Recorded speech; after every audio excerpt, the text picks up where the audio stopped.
Il y a des moments dans la vie d'une nation où le silence devient complicité et où écouter sans analyser devient une soumission. Ce que vous avez entendu ces dernières semaines, ce que vous aviez vu, ce que vous avez peut-être même applaudi, mérite aujourd'hui d'être relu, décortiqué et confronté aux faits. Parce qu'un discours peut rassurer, un discours peut convaincre, un discours peut même séduire. Mais quant à la vérité, elle résiste toujours au temps et surtout à l'analyse. Quelques jours avant et après les événements malheureux du 7 décembre 2025, nous avons assisté à des faits graves. L'interdiction d'une rencontre entre certains de nos compatriotes, alors même que cette rencontre devait se tenir dans un lieu privé. C'est comme si désormais, pour se rencontrer, pour échanger, pour discuter des problèmes de ce pays, des enfants de ce pays devraient se donner rendez-vous de l'autre côté des frontières, peut-être au Togo, au Nigeria ou ailleurs.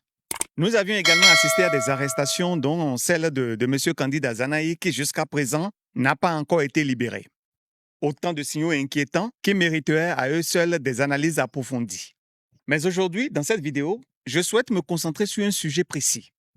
La rencontre du président Patrice Talon avec des hommes et des femmes de la presse suite à la tentative de coup d'État du 7 décembre passé. Il a échangé sur deux sujets majeurs. La tentative de coup d'État déjouée du 7 décembre et la promulgation de la nouvelle constitution votée en novembre dernier et largement controversée. Je dois le dire honnêtement, j'ai pris du plaisir à écouter le président et je vous avoue qu'il a failli me convaincre. Mais avant de dire ce que je pense du fond, je voudrais d'abord dire merci à Monsieur le Président. Merci pour cet exercice. Le Béninois aurait aimé vous voir plus souvent dans ce genre d'échange où vous prenez le temps de vous adresser directement à lui, d'expliquer vos actions et surtout de dire ce que vous pensez personnellement de ce pays, le Bénin. Notre pays à nous tous, le Bénin. Pour vous, Monsieur le Président, ce qui s'est passé le 7 décembre n'est pas une tentative de coup d'État, mais plutôt une attaque.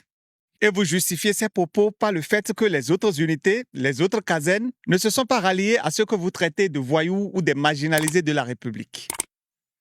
Mais Monsieur le Président, permettez-moi de vous poser une question. Si ce coup avait réussi, ou cette attaque, ou peu importe comment vous avez choisi l'appeler, pensez-vous vraiment que les autres unités ne se seraient pas ralliées? Monsieur le Président, n'êtes-vous pas dans le déni?